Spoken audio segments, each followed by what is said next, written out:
Hello and welcome to today's video where we're going to be talking about the 5 things that you can do to help yourself feel less anxious when you're speaking in public, whether that's to one person or to 1,000.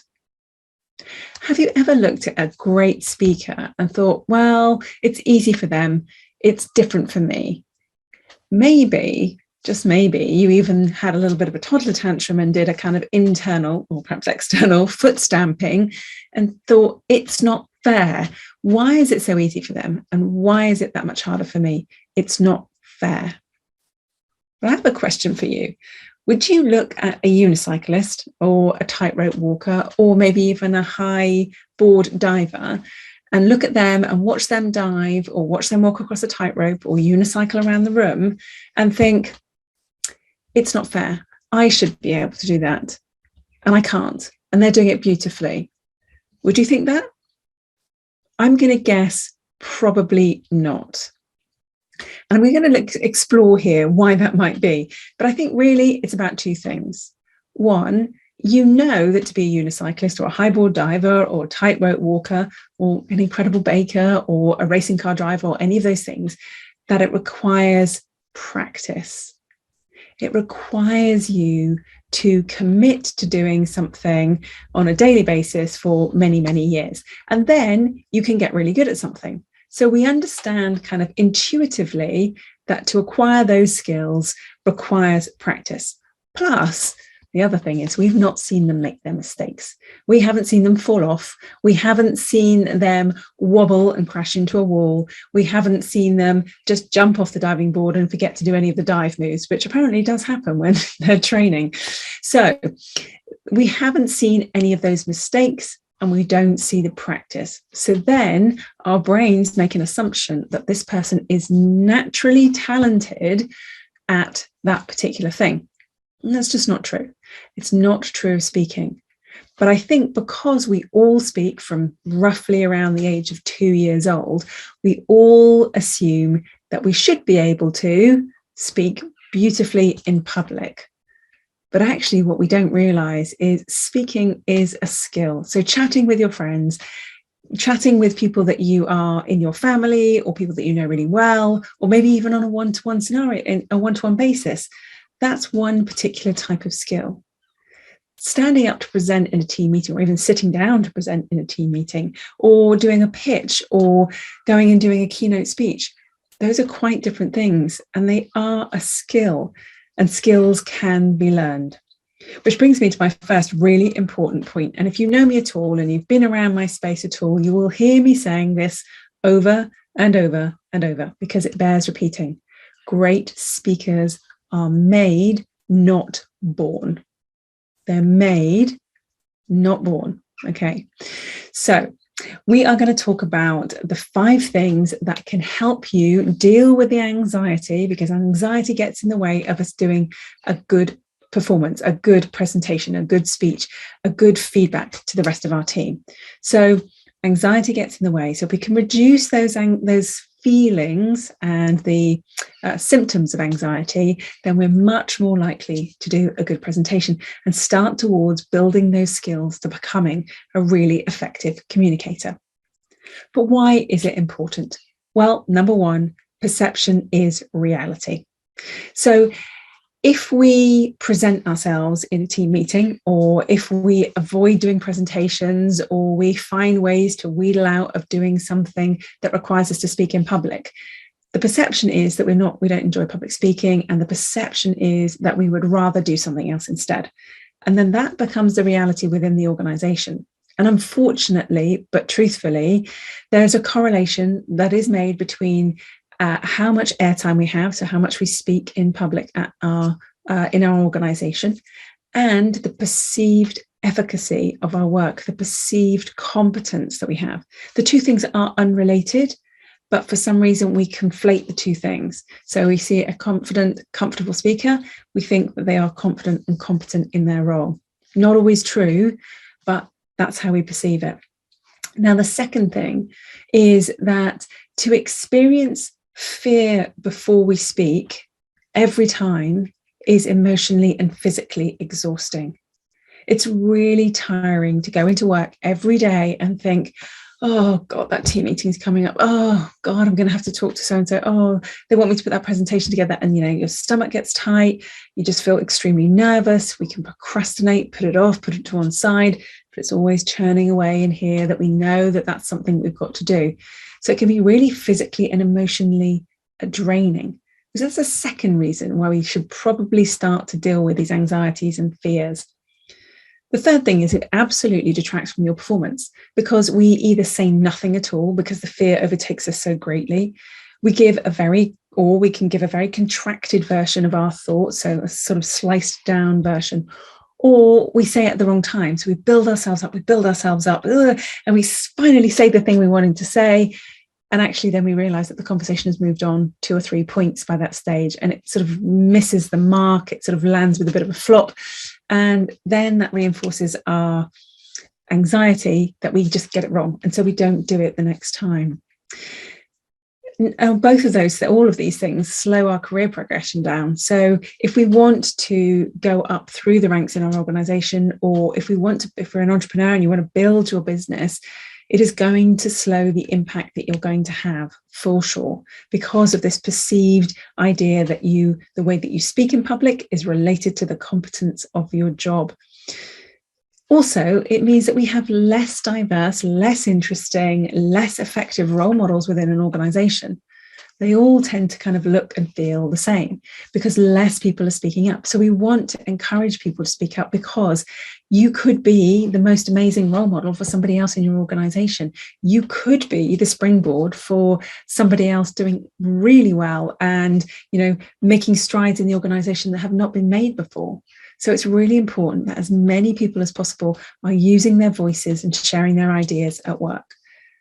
And then finally, and I think this is probably one of the strongest reasons to deal with your anxiety, your fear of speaking, if you have it, is it impacts on your family. It impacts on your family and your social life, because they're the ones that have to bear the brunt of the grumpy, short-tempered, sleepless you in the days, and for some people weeks, before they have to do a presentation.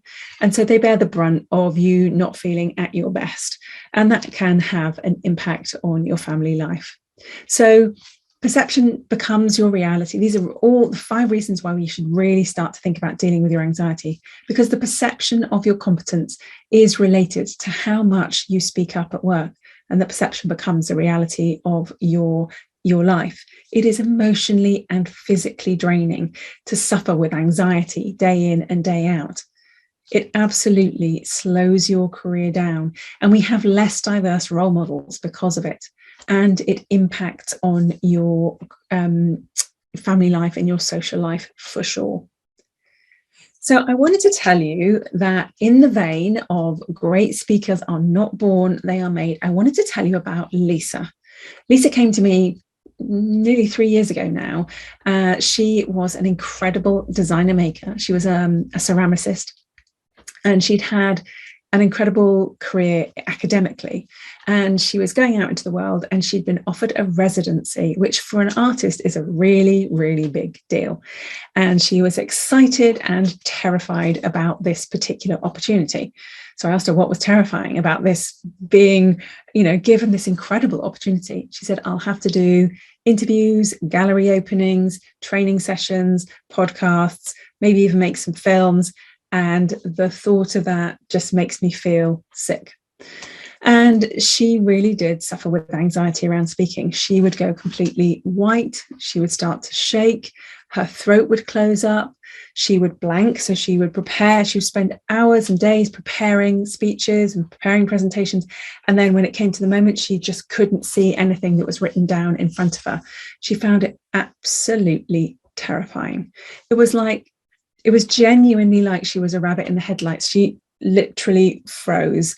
And then often when she did manage to speak, you could hear the anxiety in her voice. It was very, very trembly. If she was holding anything, her hands would shake. And once she'd finished, she would often cry.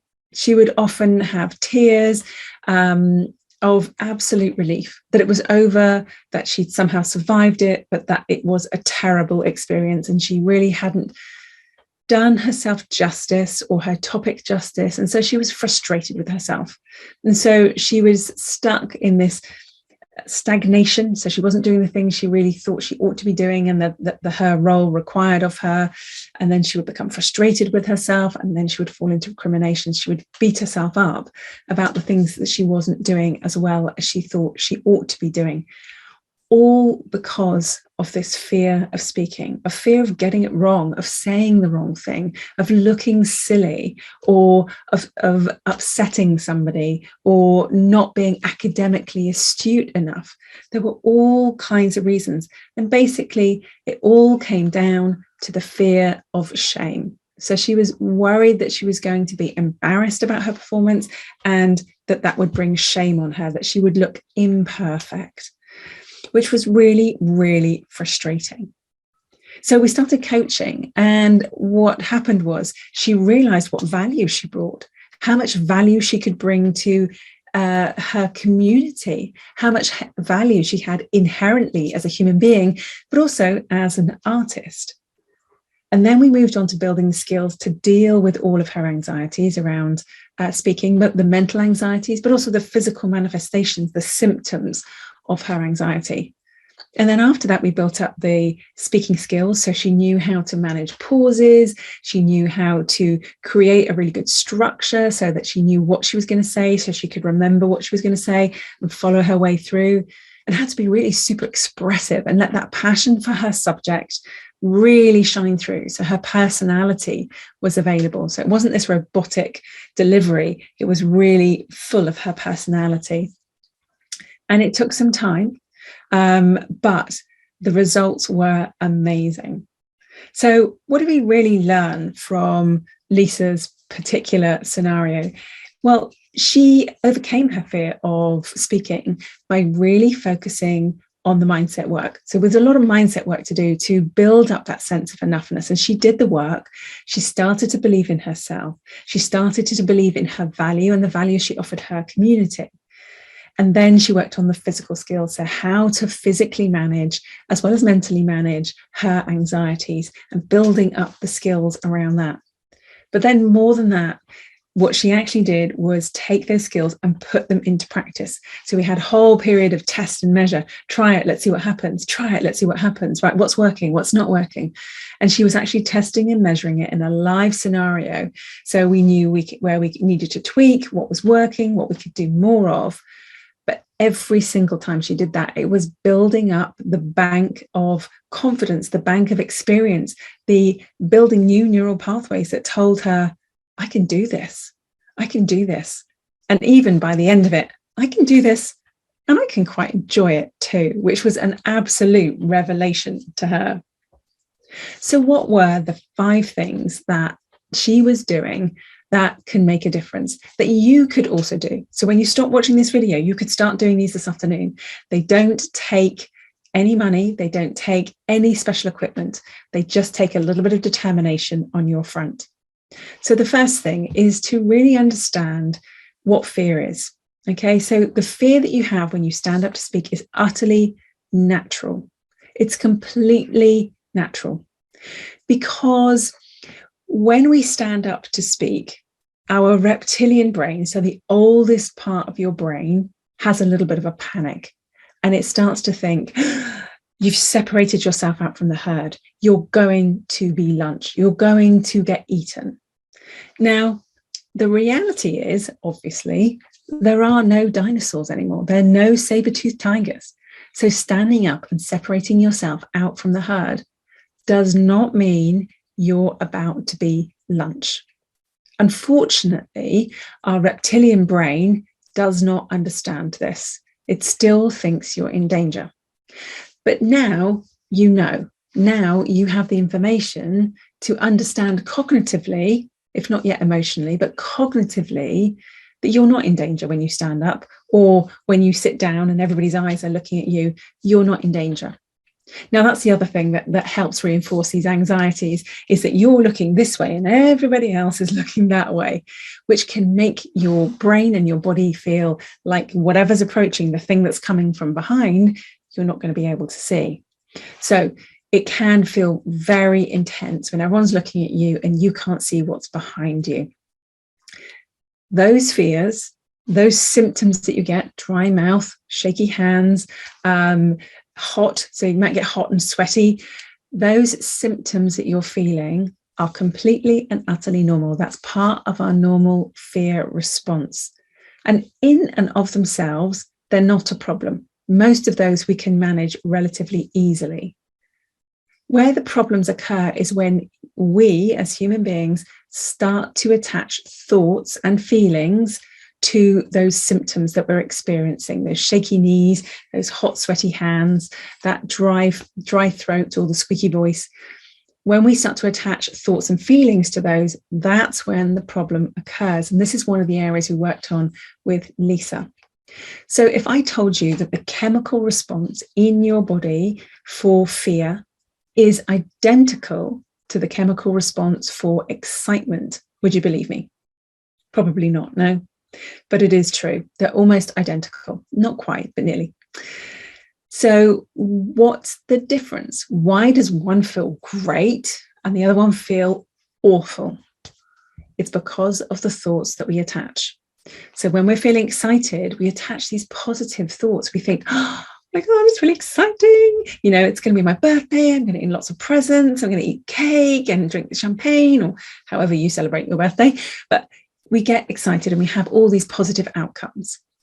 Now, when we're not feeling positive, when we're concerned about the outcome and we start to think negative thoughts, they're going to think I'm an idiot. Please don't ask me about page 27. I'm not confident to talk about this part of the business. This is outside of my wheelhouse. They're going to ask me about price and I don't want to say the number. All of those things start to rear up. They have negative connotations, negative outcomes. And so the chemical response we're having in our body becomes a bad thing because of the thoughts, not the symptoms themselves. They're just something that happens. It's because of the thoughts. And the thoughts then create more adrenaline, more cortisol, more testosterone, which makes you feel worse rather than better. So it is not the symptoms themselves. Fear is normal. It means your body's doing the right thing. It is not the symptoms themselves. It is the thoughts that we attach to them. So what can you do? Catch the thoughts. So just notice them. If you find yourself saying, oh, you always mess these things up, or they're going to ask you about that thing and you haven't done the preparation for it, or you're hopeless at this, whatever it might be, okay, it's probably your inner critic having a bit of a go. We can talk about inner critic in another video. That is a whole video to itself. But it is the thought. Just catch them. Just notice them. Go, oh, look, another negative thought. Oh, look, there's another one. Try not to judge yourself. It's really hard. So I say that with absolute compassion, but try not to judge yourself. Scoop them up and go, well, I'm going to look at those later, and just put them to one side. Yeah, just scoop. Oh, there's another one. Let's put it over there. Oh, and another one. I'm just going to put it over there for now. Not easy. So I know that I'm asking you to do something that's going to feel quite difficult. It's simple, but not easy to execute. But scoop them up and put them to one side if you can. Okay. Now, what happens when we think those negative thoughts is that it affects two major things: our body and our breath. So we're going to talk about body next of all. So the first thing we're going to do is notice that fear, realize that it's completely normal, scoop up those thoughts that are going to affect how we're feeling and just put them to one side. Then next, we're going to think about how fear impacts on the body. So when we're fearful, we tend to make ourselves smaller. We scooch ourselves together. Now, we don't want to be doing that, because that scooched body does two things. One, it increases the amount of anxiety hormones. They're going to be flooding your system, so making you feel worse. And two, they give the impression to your audience that you don't know what you're doing and that you're afraid. And we don't want to be doing that. So we want to reduce the amount of hormones in the system and send off a positive vibe to the people that you're talking to. So we need a bigger body. So if you are sitting at a desk, I would suggest that you move your hands and arms so that they're slightly further apart, and that will force your chest open. Make sure you're sitting on the bottom of your bottom. This is called your sit bones, and they're the bones that are at the bottom of your pelvis and the top of your thigh. So make sure you're really, really sitting on those. And if you can, put your feet flat on the floor. Yeah, that will really help. It'll help you feel grounded, and it will help you open up your shoulders and your body. So make sure your shoulders are nice and relaxed, and that this part of your chest nice and open. And we're just taking up a little bit more space by doing that. By resting your hands on the table, it gives them somewhere nice and firm to relax against. So if you have shaky hands, they're not going to show on the desk quite so much. Now, the next thing is our breathing. So when we're anxious, our breathing, the whole energy of our system kind of moves upwards, and we start breathing up here. Yeah. Breathing is one of those things that's contagious. So if we're breathing in an anxious way, the likelihood is that the people around us are also going to start breathing in a slightly anxious way. They won't know why. They won't know where it came from, but they will feel uncomfortable, and they will feel slightly out of sorts. Now, if your breath is up in your chest, two things are going to happen. One, you're not got enough oxygen to think clearly, and it's going to be very hard to speak if you've got a small amount of breath. So we really want to be getting that breath down in the body. So now you've taken that up, that slightly larger body posture, and you've put your hands on the desk. I want you to think about your breath coming into your body down towards your hands on your desk. So as you're breathing in, your breath is coming down through the body to reach your hands on the desk. Now, this is an exercise of imagination. Obviously, your breath can only go to the bottom of your lungs, which doesn't go down as far as your hands on your desk.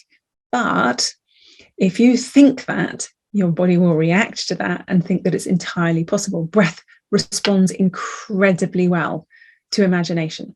So, hands on the desk, just imagine that the breath is reaching all the way down the body to your hands on the desk. And notice what that feels like, how much calmer it feels to have the breath lower down in your body. Now, so we've looked at why fear arises and what we can do by scooping up those thoughts. We've looked at how fear impacts and closes down the body. And we want to do the opposite and open it back up by opening out our shoulders and placing our hands firmly on the desk. So we're not pressing into the desk, but we're just letting our palms and our fingers relax on the desk. And then we're thinking about how the breath is going to reach down towards those hands so that we are really filling our bodies with breath, calming the mind, helping us think clearly about what we want to say and how we want to say it is a really, really helpful tool. Now, the next thing is a thought process. So it can feel very overwhelming if we're waiting to speak and it's going around the table. It's going around the table and it's going to be like two people, and then it's me, another person, then it's me. And you can feel that tension building in your body. So it can feel like at that moment when you need to speak, everybody's attention is on you. All the eyes in the room are suddenly looking at you. And that can really invoke that rabbit in the headlights response that Lisa had when she needed to speak. She felt like everyone was looking at her and she froze.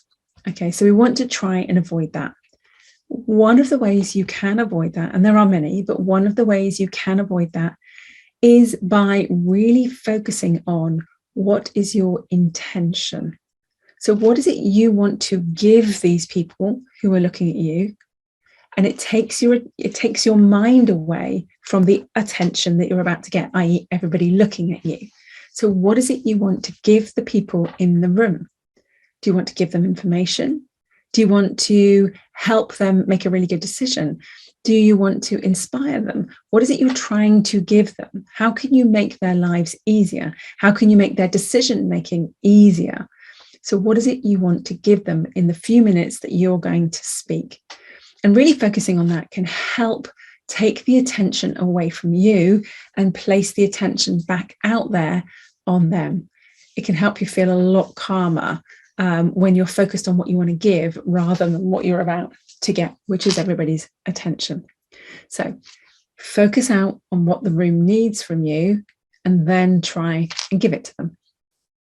Now, the final thing is also a thought process, but it's also a practical thing. Only start speaking when you are absolutely ready. So just because the person next to you has finished speaking and someone has said, Emma, could you give us an update on this particular project? It doesn't mean the second that they stop talking, I have to start. Because if that happens, the chances are you're going to start speaking really quickly because you just want to get this over and done with and get through everything as quickly as possible, and you will go too fast. And when you speak too fast, you're likely to trip yourself up, and it's very hard for the room to follow you. So they're going to start asking you annoying questions, things that you're going to feel like you've just told them and they haven't got it. Now, they might not have got it because it was just a bit too fast or it's a little bit mumbled, and so they didn't get all the information they needed. So if we wait to speak until we're absolutely ready, then the chances are we're going to start much more slowly. So if you are called to speak, if someone says, okay, can you please give us your update now? Just take a moment to look at everybody. Make sure you've got everyone's attention. And when you see that they are looking at you, think about the thing that you want to give them and then start speaking.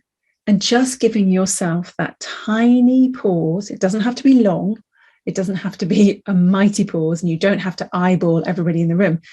But just that, just check everyone's looking, just a moment, and then begin to speak. Chances are you will start at a pace that is much more comfortable for you, i.e. you're not going to trip over your own words, and a pace that's much more comfortable for the room so they can follow exactly what you're saying. Because don't forget, the information that you're giving the room means that it's novel. It's novel to them. They've probably never heard this before. And so they need some time to get used to what you're saying, to really understand it, to synthesize it with what they already know and how that might affect what they're doing. So give them the time to really absorb it. And you'll do that if you start off nice and slowly by having that pause before you begin. So what have we talked about today? We've talked about how great speakers are not born, they're made. Great anythings are not born, they are made. It takes a huge amount of practice. So even someone like Picasso, I went to his museum a few years ago, he was painting on tiny bits of paper and cardboard from such a young age. He practiced so prodigiously. By the age of 12, he was able to reproduce a painting of his sister's confirmation that is so perfect, it looks like a photograph, because he practiced and practiced and practiced and practiced. So when we look at great speakers, we don't see their mistakes, we don't see their falls, we only see the outcome of practice. So as I said at the beginning, we wouldn't look at a unicyclist or a high board diver and think, oh, it's not fair, they're amazing at this. But because we all speak, we all sort of feel like we ought to be really good at this without any practice. And I'm sorry, it's just not the case. So unfortunately, in those scenarios, anxiety and frustration and fear can take over, and our systems get flooded with these hormones that create these anxiety symptoms like dry mouth, shaky hands, shaky knees. Now you know that those symptoms are completely normal, and it isn't the symptom itself, it's the fear that we attach to it. The thoughts that we attach to it is what consolidates the fear for us. And the reasons that we really want to be starting to tackle these things is it slows our career progression. The perception of who we are through our speaking ability becomes a reality within our organization. It impacts on our impact. So we say less, we say nothing at all, or we say it in the wrong place. And it has a social impact. It definitely impacts on our family and our social life. So there are really good reasons to start to deal with the fears. And just like Lisa, it's absolutely possible. It just takes a bit of focus and a bit of practice.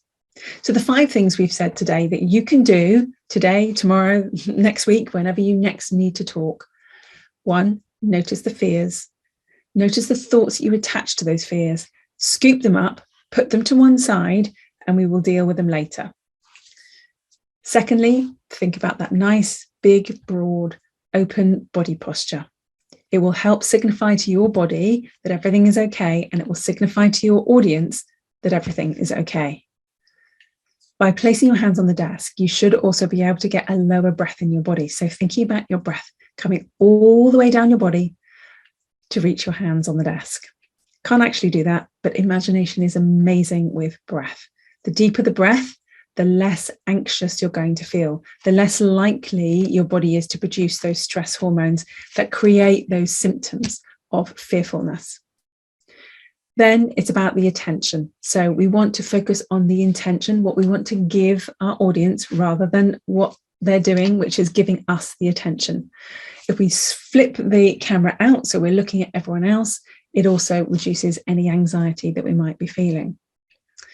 And then finally, it is all about starting when you are ready. Don't feel you've got to rush straight in just because somebody has handed you the microphone, as it were. Start when you're ready. Look at your audience, acknowledge them, let them see you, and begin at a pace and a time that is going to work for you and for your audience. So I hope you found today's video really, really useful.